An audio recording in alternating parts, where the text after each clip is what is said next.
السلام علیکم. آپ ملاحظہ فرما رہے ہیں وائس آف رائٹ سیکرز، اور میں ہوں آپ کا ہوسٹ طالب نقوی ایڈوکیٹ.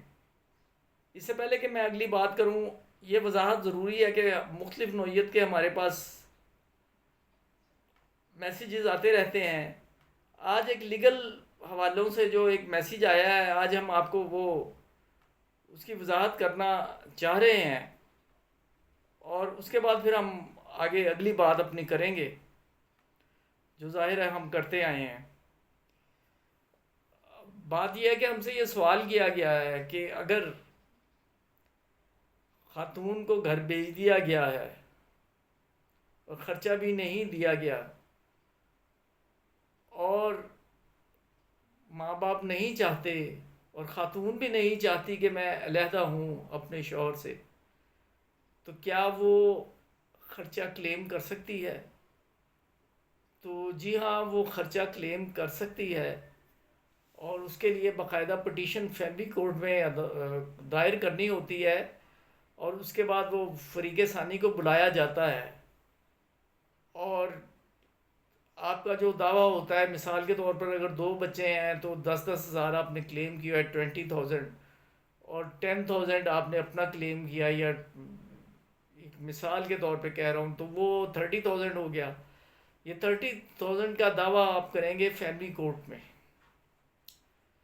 اور اس کے بعد عدالت نے بہت کچھ دیکھنا ہوتا ہے، لیکن اس میں ہوتا یہ ہے، یہ آپ سب کی آگاہی کے لیے، کہ بوڑھے والدین، سینئر سٹیزنز جو عموماً ہوتے ہیں، ان کے دروازے پر آ کر بیٹی بیٹھ جاتی ہے، اور اخراجات کا بوجھ انہیں برداشت کرنا پڑتا ہے. تو پھر وہ اس صورت میں عدالت یہ دیکھتی ہے، قرین انصاف یہ سمجھتی ہے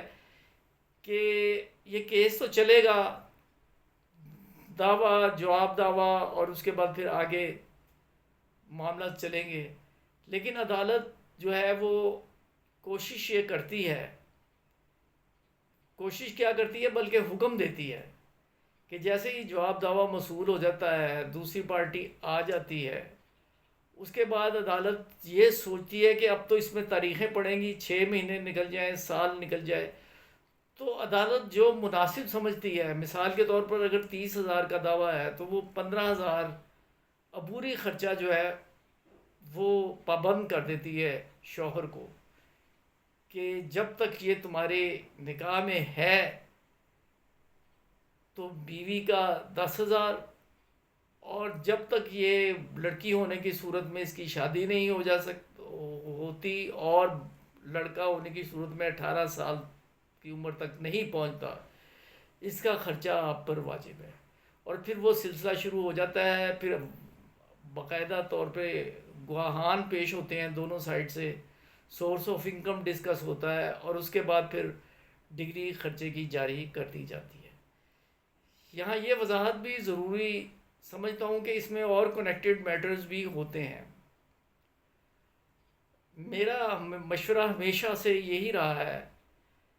کہ آپ خلا، یہاں یہ وضاحت ضروری ہے کہ اگر شوہر طلاق دینا چاہتا ہے تو وہ عدالت جانے کا پابند نہیں،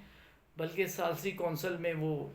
ایک طلاق بھیج سکتا ہے اپنی بیوی کو، اس کی کاپی ثالثی کونسل کو بھیج سکتا ہے، کونسلر جو ہے یہ کہہ لیں آپ، سیکٹری کو،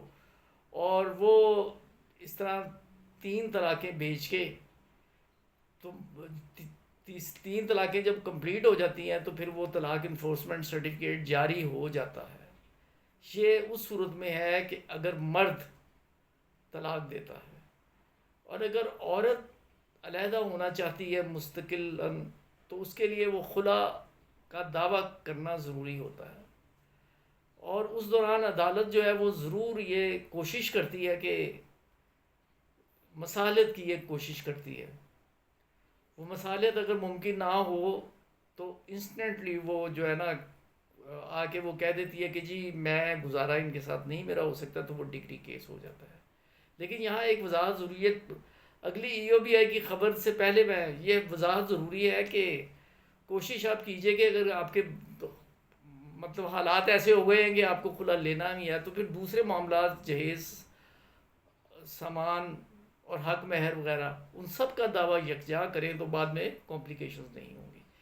ناظرین، اب ہم صرف یہ آپ کو بتانا چاہ رہے ہیں کہ جو منصور احسن صاحب کا جو تقریر تھی اس پہ بہت زیادہ جو ہے نا وہ اپریشیٹ کیا جا رہا ہے، کیونکہ یہ ایک اہم بات ہے کہ ان کی بات جو ہے وہ سنی گئی. اور یہاں صرف ملک دولت صاحب کی جو بات ہے اس پہ ہی میں اکتفا کروں گا